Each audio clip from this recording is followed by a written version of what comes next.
सुनिए, हमारे परमेश्वर में है ना 3 गुण हैं। जिस परमेश्वर के लिए आज आप इकट्ठा हुए हैं, जिसकी आराधना, जिसकी सेवा के लिए इकट्ठा हुए हैं, उसमें 3 महत्वपूर्ण गुण हैं। सबसे पहला, वो सर्वशक्तिमान परमेश्वर है। वो क्या है? बोलिए, सर्वशक्तिमान। तो पहला गुण है हमारे परमेश्वर में, वो सर्वशक्तिमान है। आपको ये बात अपने जहन में, अपने दिमाग में अच्छे से बिठा लेने की आवश्यकता है। वो सर्वशक्तिमान है। बोलिए, सर्वशक्तिमान यानी सबसे शक्तिशाली। वो शैतान से भी ज्यादा शक्तिशाली है। हालेलुया। समझ पा रहे हैं? तो और दूसरा, वो विज्ञान से भी, आज की टेक्नोलॉजी से भी, विज्ञान से भी वो बहुत शक्तिशाली है। कई बार लोग मेरे पास आते हैं अपनी बीमारियों के बारे में, जब मुझे बताते हैं ना, तो मैं उनकी बीमारी पर ध्यान नहीं देता। वो उनका बताने का उद्देश्य यह होता है कि भैया हमारी कथा कहानी सुनेंगे, पसीज जाएगा मन, अरे विज्ञान भी हार गया इस बीमारी से, तब भैया मेरे लिए प्रार्थना करेंगे। परंतु मैं तो ये जानता हूं, मेरा परमेश्वर सर्वशक्तिमान है, वो विज्ञान से बहुत ऊपर है। हालेलुया।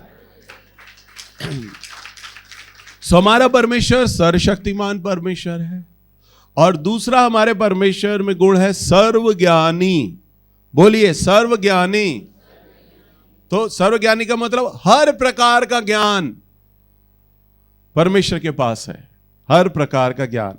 और जो उस पर विश्वास करते हैं, जो उसको मानते हैं, जो उसके अनुयायी होते हैं, वो भी हर प्रकार का ज्ञान रख पाते हैं फिर। हालेलुया। आप मुझसे इस धरती पर कोई भी प्रभु से संबंधित कोई भी सवाल कर लो, मैं आपका जवाब दे दूंगा। इसलिए नहीं कि मैं बहुत बुद्धिमान हूं, इसलिए कि मैं उस परमेश्वर की आराधना और सेवा करता हूं जो सर्वज्ञानी है। हालेलुया। पहली बात तो प्रभु ने मुझे वचन बहुत सिखाया है, उसके आधार पर मैं बता सकता हूं। दूसरा, मुझे कभी कोई मेरे सामने सवाल करता है ना, और अगर मुझे उसका उत्तर नहीं पता होता तो तुरंत परमेश्वर मुझे उसका उत्तर वहीं पे बता देते हैं। हालेलुया। क्योंकि मेरे से किसके साथ संबंध जुड़ा है? मेरे परमेश्वर के साथ, जो सर्वज्ञानी परमेश्वर है। हालेलुया। सो मैं किसी को भी सही राय दे सकता हूं, उसके बिजनेस को लेकर, काम को लेकर, उसके जीवन के फैसलों को लेकर, उसके परिवार की ज़रूरतों को लेकर मैं राय दे सकता हूं, क्योंकि मैं एक ऐसे परमेश्वर पर विश्वास करता हूं, मैं एक ऐसे परमेश्वर का सेवक हूं, ऐसा परमेश्वर जो सर्वज्ञानी परमेश्वर है। हालेलुया। सो हम ऐसे परमेश्वर की आराधना करते हैं जो सर्वज्ञानी है। और तीसरा, उसमें सबसे महत्वपूर्ण गुण है, वो सर्वव्यापी परमेश्वर है। क्या है वो? सर्वव्यापी का मतलब एक समय में हर जगह उपलब्ध हो सकता है हमारा परमेश्वर। हालेलुया। इस समय, जबकि हम इस संडे, इस इतवार हम चर्च में बैठे हैं ना, दिल्ली में ना जाने कितनी असंख्य कलीसियाएं चल रही हैं इस समय, विश्व में कितनी कलीसियाएं चल रही हैं, असंख्य लोग उस समय उसके नाम को ले रहे हैं, अलग अलग देशों में, अलग अलग राज्यों में, एक ही समय में, एक ही पल। और वो क्या कर रहा है? एक ही झटके में, एक ही पल सबकी प्रार्थनाओं को सुन रहा है। हालेलुया। और सबका देखो उत्तर भी वो दे रहा है। अगर हम यहां पर बैठे हैं और उसके शब्द को, उसके वचन, उसकी इच्छा को हम वचनों के माध्यम से सुन रहे हैं और सीख रहे हैं, तो प्रभु अपने वचन के माध्यम से भी हमसे बातचीत कर रहा है। और इस समय संसार में वो ना जाने असंख्य लोगों से अलग अलग विषयों में वो बात कर रहा है। देखो, और दूसरा, कई जगह प्रभु के दान वरदान इस समय चल रहे होंगे, कई जगह चंगाइयाँ हो रही होंगी, कई जगह छुटकारा चल रहा होगा, कई जगह अन्य भाषा चल रहा होगा, कई जगह भविष्यवाणी की सेवकाई चल रही होगी। तो परमेश्वर एक ही पल में हर जगह उपलब्ध है और हर चीज को संभाले हुए हैं। हालेलुया। सो हमारे प्रभु में जो सबसे अच्छा गुण है वो है सर्वव्यापी परमेश्वर है। वो क्या है? वो सो इसलिए यिर्मयाह की किताब 23 अध्याय और इसके 24वें पद में इस प्रकार से लिखा है, यहोवा की यह वाणी है, क्या कोई गुप्त स्थानों में छिप सकता है कि मैं उसे ना देख सकूं? प्रभु कहता, कोई छिप सकता है? कोई ऐसा स्थान है जिसे मैं ना देख सकूं? क्या स्वर्ग और पृथ्वी दोनों मुझसे परिपूर्ण नहीं है? हालेलुया। प्रभु क्या कहता है? हर जगह में मैं हूं, मैं परिपूर्ण हूं, हर जगह मैं उपलब्ध हूं। कोई ऐसा स्थान ही नहीं बना जहां पर मैं ना हूं। हालेलुया। सो परमेश्वर क्या है? हर जगह है, हर जगह। वो समुद्र में भी है, आकाश में भी है, पाताल में भी है, पृथ्वी पर भी है, हर जगह। आप ऐसा कोई भी कोना आप बता नहीं सकते जहां पर परमेश्वर की उपस्थिति ना हो। परमेश्वर हर जगह है। हालेलुया। सो आज हम यहां इकट्ठा हैं। प्रभु ने अपने वचन में कहा है, जहां 2 या 4 मेरे नाम से इकट्ठा है, मैं उनके बीच में हाजिर हूं। मैं उनके बीच में हाजिर हूं। पर आज हम इस जगह को चर्च कहते हैं। क्या कहते हैं?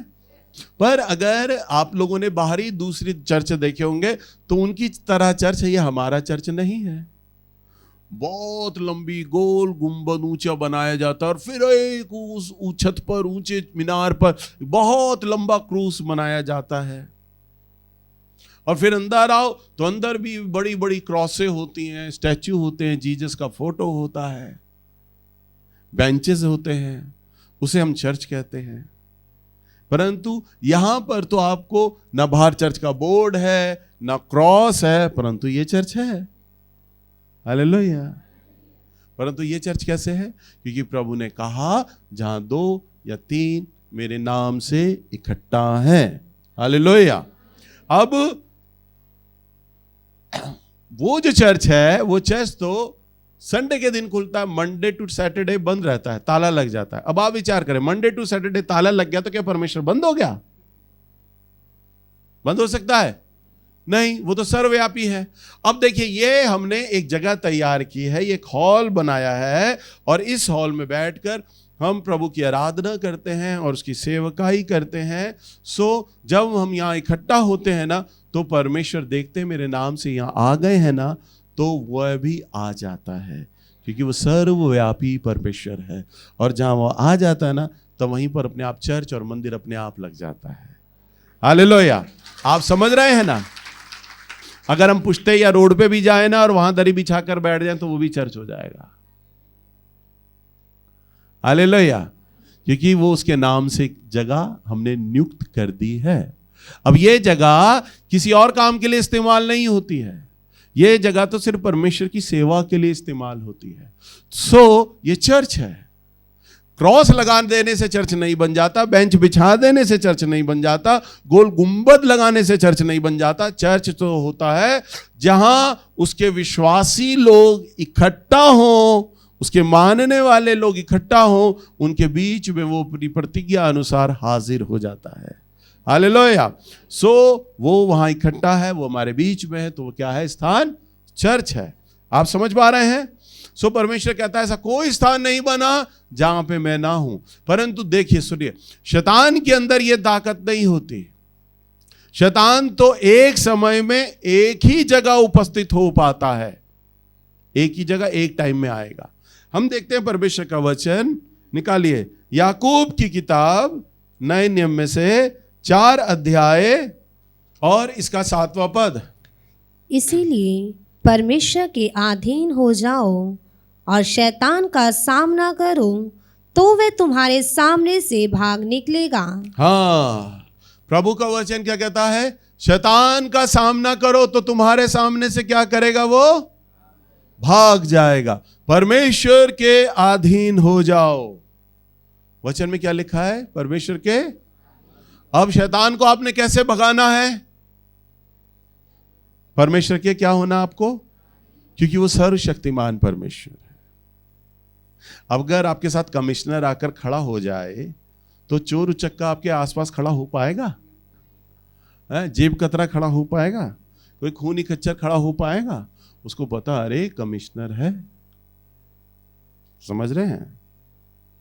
और कमिश्नर के बाद तो प्रधानमंत्री का नंबर, प्रधानमंत्री के बाद तो राष्ट्रपति का नंबर। अगर राष्ट्रपति आपके साथ खड़ा हो जाए, फिर कोई खड़ा हो सकता है? खड़ा हो सकता है कोई? राष्ट्रपति तो एक देश का राजा हुआ, भारत का राजा हो गया। परंतु हमारा परमेश्वर, वचन में लिखा है, वो तो राजाओं का राजा है। हालेलुया। यानी इस देश में जितने मंत्री और संतरी काम कर रहे हैं, जितने राजा काम कर रहे हैं, उन सब के ऊपर हमारा परमेश्वर राजाओं का राजा है। और यदि जब वो आपके साथ खड़ा है तो आपको किसी दुष्ट आत्मा से डरने की जरूरत है? बताओ, डरने की जरूरत है? क्योंकि तब दुष्ट आत्मा आपको देखकर स्वयं भाग जाएगी, क्योंकि आपकी बगल में, आपके संग, आपके साथ जो खड़ा है वह है सर्वशक्तिमान परमेश्वर। हालेलुया। सो जब सर्वशक्तिमान आपके साथ खड़ा है तो वचन में लिखा है, प्रभु कहता है शैतान का सामना करो। देखिए प्रभु क्या करते हैं। देखिए, परमेश्वर को हमेशा एक व्यक्ति चाहिए होता है अपने आप को प्रकट करने के लिए, अपने आप को काम में लाने के लिए। ध्यान से सुनते जाओ मैं क्या कह रहा हूं। इस समय परमेश्वर आपसे बातचीत कर रहे हैं। मालूम है कैसे? वो मेरे द्वारा बातचीत कर रहे हैं, मेरे वचनों के द्वारा प्रभु आपसे बातचीत कर रहे हैं। बाइबल में जो लिखे हुए शब्द है ना, उनको प्रभु को एक जरूरत है एक मनुष्य की, नेल्स बेंजामिन की, और वो उसके द्वारा परमेश्वर अपने वचन को प्रचार कर रहे हैं। अगर मैं इस समय माइक को रख दूं, बोल पाए परमेश्वर? बोल पाए? मैंने माइक रख दिया, प्रभु का काम हो पाया? नहीं। याद रखिए, परमेश्वर को एक व्यक्ति की आवश्यकता होती है और वो कहते हैं मुझे तेरी आवश्यकता है, मैं तेरे साथ खड़ा हूं। हालेलुया। कई बार जो मैं शरीर में बहुत कमजोर होता हूं ना, मैं आता हूं तो नीचे किचन में एनर्जल रखा हुआ है, 4-4 मीटिंगें लेनी होती है, प्रचार करना होता है। एक मीटिंग लेता हूं, मैं थक जाता हूं, थोड़ी वीकनेस सी लगती है, तो वो मैं एनर्जल खोलता हूं।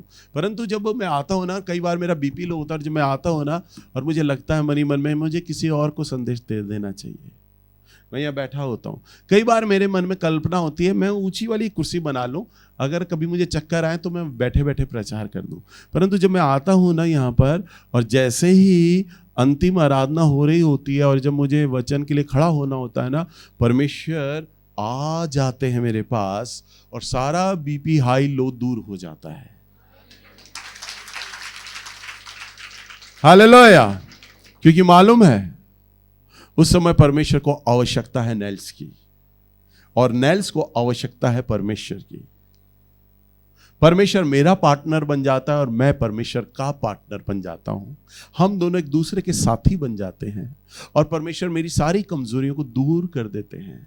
परमेश्वर का अभिषेक आ जाता है और प्रभु मेरे साथ खड़े हो जाते हैं। मेरे साथ सर्वज्ञानी परमेश्वर खड़ा हो गया है, सर्वशक्तिमान परमेश्वर खड़ा हो गया है, सबसे शक्ति और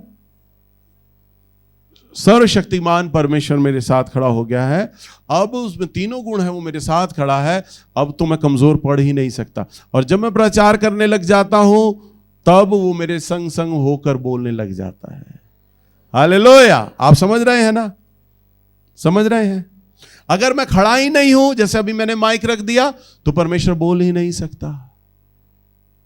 अभी हमारे सभा के बाद थोड़ी देर के बाद भविष्यवाणी होगी, तो मैं अपनी बेटी मानसी के हाथों में माइक दे दूंगा, बेटा तू भविष्यवाणी कर। अब जब वो भविष्यवाणी की लिए खड़ी होगी तो परमेश्वर इसके साथ खड़ा हो जाएगा और ये परमेश्वर के साथ खड़ी हो जाएगी, पार्टनर बन जाएंगे। हालेलुया। और आपको क्या बनना है? परमेश्वर का पार्टनर बनना है, साथी बनना है। समझ पा रहे हैं? प्रभु को एक व्यक्ति चाहिए होता है और जब ये खड़ी हो जाएगी तब भविष्यवाणी खुद ब खुद होने लग जाएगी। खुद ब खुद, ये ऑटोमेटिकल है, अपने आप होने लग जाएगी। समझ पा रहे हैं? तो प्रभु क्या कहता है? तुम सिर्फ शैतान का सामना करो, खड़े हो जाओ, हटाऊंगा तो मैं। हालेलुया। तुम सिर्फ खड़े हो जाओ। नेल्स, तू पुलपिट पर आकर खड़ा हो जा, प्रचार मैं अपने आप करा दूंगा तेरे से। तेरा सारा बीपी लो हाई दूर कर दूंगा मैं अपने आप, प्रचार मैं करा दूंगा। बस तेरा काम छोटा सा ही है, तूने आना है, माइक पकड़ना है, तेरे मुंह से शब्द मैंने देना शुरू कर दूंगा। हालेलुया। तेरे विचारों में मैं आने लग जाऊंगा, तुझके द्वारा मैं बोलने लग जाऊंगा। वो कहता है मानसी तू आकर खड़ी हो जा, बस भविष्यवाणी मैं करूंगा अपने आप। हालेलुया। मैं करूंगा। आराधना के लिए बच्चों को कहता है बेटा खड़े हो जाओ और माइक लेकर खड़े हो जाओ, गाना मैं गवाऊंगा, आराधना मैं कराऊंगा, तुम गाओगे और लोगों के मनों को मैं छूने लग जाऊंगा। तुम सिर्फ सामना करो। और प्रभु कहता है तुम शैतान का सामना करो तो वह तुम्हारे सामने से भाग निकलेगा। हालेलुया। बस आपको सिंपली क्या करना है, कोई भी दुष्ट आत्मा से पीड़ित व्यक्ति है और बंधन है, जादू टोना है, आपको बस प्रार्थना के लिए विश्वास से खड़े हो जाना है। अरे आपके साथ तो जो परमेश्वर खड़ा है ना, वो सर्वज्ञानी, सर्वव्यापी और सर्वशक्तिमान परमेश्वर खड़ा है। हालेलुया। सामना तो वो करेगा, आपको तो सिर्फ परमेश्वर का क्या बनना है, पार्टनर बनना है, साथी बनना है। हालेलुया। भैया कुंजी कोई नहीं बताएगा, नहीं तो तांत्रिक बाबाओं की दुकान खाली हो जाएगी। हालेलुया। सो आपको क्या बनना है, परमेश्वर का पार्टनर बनना है। सो हम वचन में देखते हैं, निकालिए लूका की किताब 4 अध्याय और इसका 13 पद। जब शैतान सब परीक्षा कर चुका तब कुछ समय के लिए उसके पास से चला गया। बस जब देखो शैतान परीक्षा कर चुका तो कुछ समय के लिए शैतान प्रभु के पास से क्या हुआ, चला गया। कुछ समय लिखा है, कुछ समय के लिए चला गया। यानी कुछ का मतलब वहां ये नहीं लिखा कि फिर चला गया का मतलब अब वो नहीं आएगा, परंतु कुछ समय के लिए, यानी आने की गुंजाइश है, वो आएगा दोबारा। प्रभु के जीवन में भी, प्रभु यीशु मसीह के जीवन में भी शैतान कई बार उसके जीवन पर आता रहा, परंतु वहां ये नहीं लिखा कि वो बना रहा, वो संग रहा। प्रभु अपने वचन में कहता है मैं तुम्हारे संग रहूंगा, तुम मुझ में बने रहोगे, मैं तुम में बना रहूंगा। या ये नहीं लिखा होता, प्रभु ये कहता है कि मैं कुछ समय के लिए आऊंगा और तुम्हें छोड़कर चला जाऊंगा। हालेलुया। वो सदा हमारे साथ बना रहता है, परंतु जो शैतान होता है ना, वो कुछ समय के लिए आता है और चला जाता है, कुछ पल के लिए आता है, कुछ मिनट के लिए आता है और चला जाता है। एक सबसे बड़ा घटना मैं बताऊंगा, कभी भी आपके परिवार में अगर कभी किसी व्यक्ति को ऊपर दुष्ट आत्मा आई हो, कितने परिवारों में अब तक दुष्ट आत्माएं आई हैं, बताओ जरा, हाथ खड़ा करके बताओ, अच्छे से हाथ खड़ा करो, ठीक से। वो अच्छे से इस बात को समझेंगे। होता यह है कि आपने अब तक तांत्रिक ओझा कभी बुलाए होंगे तो ये हुआ होगा, या कभी भैया भाभी को बुलाया होगा प्रार्थना कराने के लिए तो ये हुआ होगा। जब प्रार्थना करते हैं तो क्या होता है, अगर पत्नी पे सवार है ना दुष्ट आत्मा, पत्नी के लिए प्रार्थना हो रहा है तो पत्नी पे से दुष्ट आत्मा उतरेगी, पति पे आ जाएगी। फिर उसके लिए प्रार्थना कर रहे हैं तो उसे छोड़ेगी, बेटी पे आ जाएगी। परिवार में गोल गोल घूमती रहती है। हालेलुया। होता है ना, ऐसा होता है ना, उस पे से उतरती है उस पे आ जाती है, उस पे से उतरती है उस पे आ जाती है। कभी ऐसा हुआ है एक ही दुष्ट आत्मा सारे लोगों पे आ गई हो, परिवार के लोगों पर आ गई हो? होता है कभी कभी होता है। इससे यह सिद्ध होता है कि शैतान एक ही समय में एक ही जगह एक बार हो सकता है, वो सर्वज्ञानी नहीं है। परंतु हमारा परमेश्वर जब उसकी उपस्थिति उतरती है ना, तो चाहे 4 लोग हों, 400 लोग हों, 4000 लोग हों या 4 लाख हों, गिनती मायने नहीं करती, वो सब पर एक साथ प्रभु की सामर्थ उतरती है। हालेलुया। सब एक साथ उसकी आत्मा से भर जाते हैं। हालेलुया। सब एक साथ अन्य भाषा बोलते हैं, सब एक लाख परमेश्वर की उपस्थिति में भर जाते हैं, आनंद करते हैं और उसकी आराधना करते हैं और उसको गीत गाते हैं, और सारे के सारे लोग परमेश्वर की उपस्थिति को महसूस करते हैं कि वह परमेश्वर हमारे भीतर आ चुका है। हालेलुया। मैं प्रभु में और प्रभु मुझ में है इस समय। हालेलुया। सब लोग महसूस करते हैं। यकीन जानिए परमेश्वर इसी प्रकार से सर्वव्यापी है, और जो शैतान है और उसके नीचे के जितने छोटे छोटे छोटे छोटे एजेंट हैं, उनमें यही गुण है कि वे एक समय में एक ही बार एक जगह इकट्ठा हो सकते हैं। हालेलुया। तो शैतान की सबसे बड़ा जो कमजोरी है, सबसे बड़ा जो डीमेरिट है, वो ये है कि वो सर्वव्यापी नहीं है, वो एक जगह एक समय में ही इकट्ठा हो पाता है। हालेलुया। दूसरा, हम उसकी जो कमजोरी है सबसे बड़ी, वो ये है कि वो कभी भी है ना मन की बातों को नहीं जान पाता।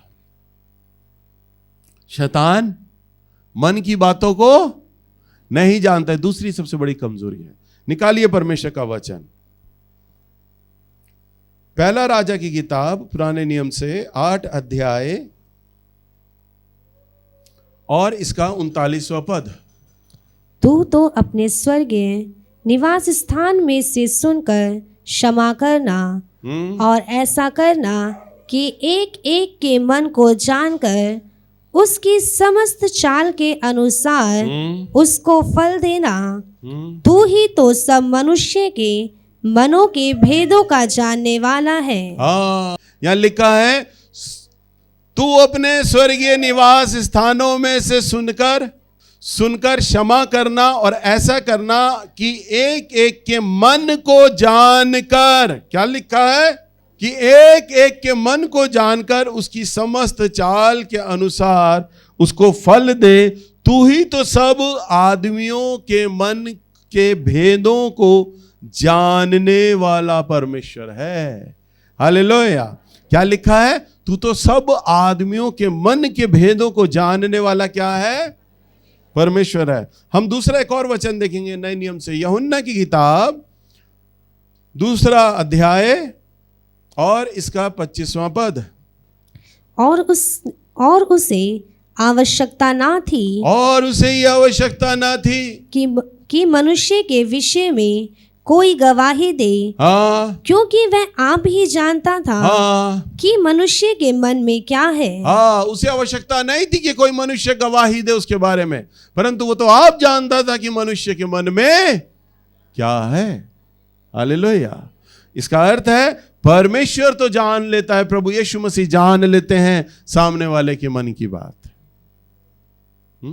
अभी देखो भविष्यवाणी जब होगी तब भविष्यवाणी में मानसी बताएगी, अभी जब मैं प्रार्थना कर रही थी तो ये बहन भी सोच रही थी ऐसा ऐसा। आपके मन की बातें बताई जाएंगी। तो मन की बातें कैसे बताई जाएंगी मानसी को नहीं पता। अभी मैंने क्या कहा, मानसी के साथ परमेश्वर खड़ा होगा, वह बताता है, क्योंकि वह आपके मन की बातों को जानता है। हालेलुया। देखो परमेश्वर का वचन कितना सच है, कितना सत्य से परिपूर्ण है। मन की बातों को जानने वाला परमेश्वर है। हमारे हृदय, हमारी भावना, हमारी चाल ढाल को वो जानता है। वचन में लिखा है, मैं तेरे सोच और विचारों को दूर से ही जान लेता हूं, मैं तेरा उठना और बैठना पहचानता हूं। पहचानता है वो। परंतु जो शैतान है वो हमारी सोच को कभी नहीं जान पाता। ये बात जान लेना, कभी जान नहीं पाता। शैतान हमारी सोच विचार को कभी भी जान नहीं पाता। उसमें सबसे बड़ा डिमेरिट है, अगर आज आपने मन बनाया मैं कल उपवास करूंगा, शैतान को नहीं पता। परंतु पति ने अपनी पत्नी को बोला, देखो सुबह है ना मेरा नाश्ता नहीं बनाना। पत्नी कहेगी क्यों नाश्ता क्यों नहीं बनाना? वो कहेगा मैं कल से है ना सोच रहा हूं उपवास रखूं, मेरा मन कर रहा हूं उपवास करूंगा मैं। और शैतान सुनेगा, अच्छा तो उपवास की योजना बना रहा है। कब समझा? जब आपने अपनी पत्नी को बताया, अच्छा तेरा प्लान है उपवास रखने का। अब वो फटाफट 50 अपने अपने चमचों को बुलाएगा, एजेंटों को बुलाएगा, जल्दी जल्दी आ जाओ, फलाना फलाना आदमी उपवास करेगा और इसने कल सुबह उपवास करना है। तुम 10 लोगों को बोलेगा तुम इसकी बीवी का दिमाग खराब करना शुरू कर दो आज रात से ही। इन दोनों में तनाव लाओ, लड़ाई झगड़ा लाओ, समस्याएं लाओ, क्योंकि ये उपवास करेगा। और रात को होते होते तुम्हारी बीवी के मन में बातें डालेगा, सुबह नाश्ते के मन में, चाहे बच्चों का खाना बना रही होगी, तुमसे बढ़ जाएगी वो अकारण। तुम भी कंट्रोल करोगे, उपवास रखना, उपवास करना है, उपवास करना। हालेलुया। तो क्या होगा? तुमने उपवास करना, और वो बीवी बोलती जाएगी बोलती जाएगी बोलती जाएगी। अब पति बेचारा कहां तक चुप रहे, और गुस्सा आ ही जाएगा और कहेंगे अच्छा इतना बोल रही है, इतना बोल रही है, और फिर लड़ाई लड़ाई दोनों की शुरू हो गई। और फिर पति का दिमाग खराब हो जाएगा, वो कहेगा उपवास गया भाड़ में, मैंने उपवास ही नहीं रखना। हालेलुया। अब शैतान ने उपवास को खुलवा दिया।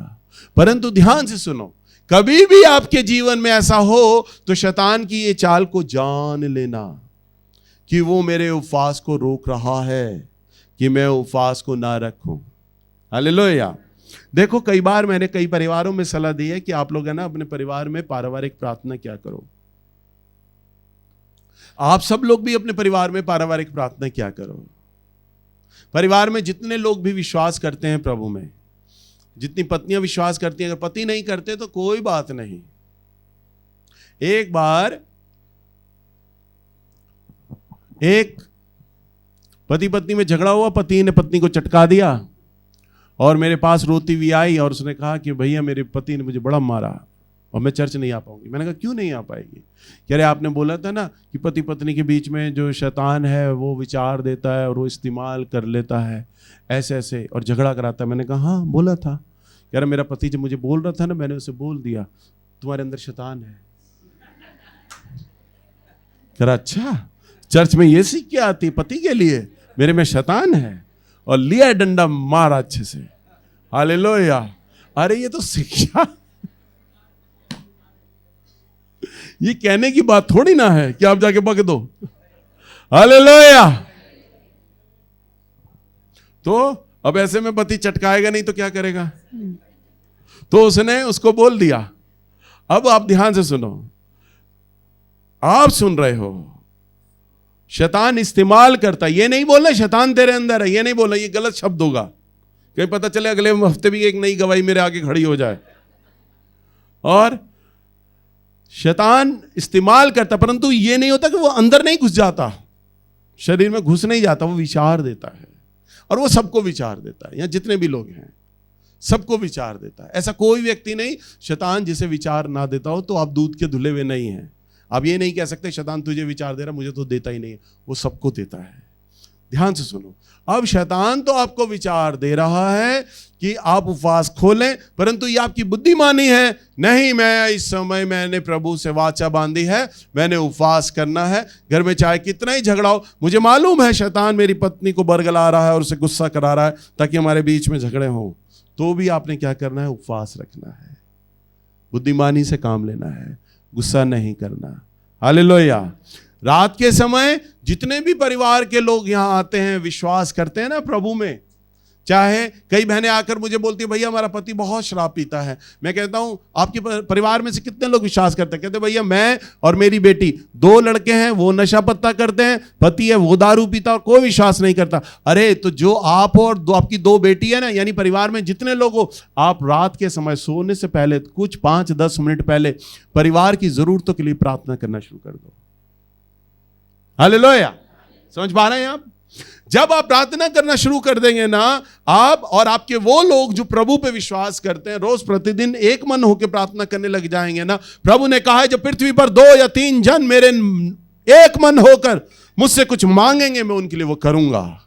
और जब आप परमेश्वर की प्रतिज्ञा के अनुसार जब आप मांगने लगेंगे ना, तो आपके जो 2 लड़के होंगे ना, जो नशा पत्ता करते हैं, जो पति जो शराब पीता है ना, जिसे तमाम रिश्तेदार समझा समझा के थक गए हैं ना और नहीं बदल पा रहा, परमेश्वर उसका मन बेचैन करने लगेगा और शराब से उसका मन उचाट होने लग जाएगा और वो भी शराब को त्याग देगा। दोनों लड़के जो नशा कर रहे हैं ना, वो भी नशा करना छोड़ देंगे, उनका भी मन बदल जाएगा। हालेलुया। पारिवारिक प्रार्थना में इतनी सामर्थ्य है, परंतु शैतान आपको आसानी से करने नहीं देगा। आओ आओ करो करो करो, परंतु शैतान क्या करेगा? रात के समय लड़ाई झगड़ा कराने लग जाएगा, बेटियों में आपस में बज जाएगी, मां का दिमाग खराब हो जाएगा। परंतु आपको शैतान की चालों को समझना होगा।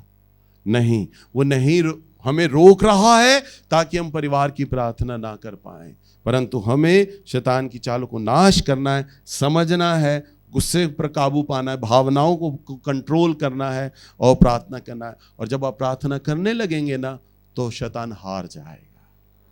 हालेलुया। आपका परिवार बदलने लग जाएगा। वचन में लिखा है शैतान का सामना करो तो वो तुम्हारे सामने से क्या होगा? भाग जाएगा। और इस प्रकार से केवल शैतान है तब जब आपके मन की बातों को जान पाता है, बस। परंतु आपको तो उसका मुंह तोड़ जवाब देना है। मेरे बातचीत में कभी भी आप शैतान शब्द नहीं सुनेंगे। कभी मैं ये नहीं बोलता शैतान ने ये कर दिया, शैतान ने मेरा दिमाग खराब कर दिया, शैतान ने ये रुकावटें डाल दी, शैतान ने आज मुझे चर्च नहीं आने दी। मैं कभी भी शैतान को महिमा नहीं देता। मैं हर काम के लिए महिमा अपने परमेश्वर को देता हूँ। जहां मेरी गलती है उसे मैं स्वीकारता हूं, हाँ मुझसे लापरवाही हो गई, हाँ मुझसे गलती हो गई, परंतु इस गलती में भी मेरा परमेश्वर मेरे साथ था। हालेलुया। उसने चिताया कि मैंने गलती करी है, प्रभु की आत्मा ने मुझे चिताया और मैंने गलती के लिए माफी मांगी। प्रभु ने कहा मेरे बेटे कोई बात नहीं, तू खड़ा हो, मैं फिर तेरे साथ हूं और फिर मैं तेरा उपयोग करूंगा। हालेलुया। मैं क्यों शैतान को महिमा दूं, मैं क्यों शैतान को आदर दूं, मैं तो केवल अपने प्रभु को महिमा देता हूं। हालेलुया। तो आपको क्या करना है, शैतान का कभी नाम नहीं लेना अपने मुंह से। समझ पा रहे हैं आप लोग? तो आपको क्या करना होगा, उसका सामना करना है, तो वो आपके जीवन से क्या होगा, भाग निकलेगा।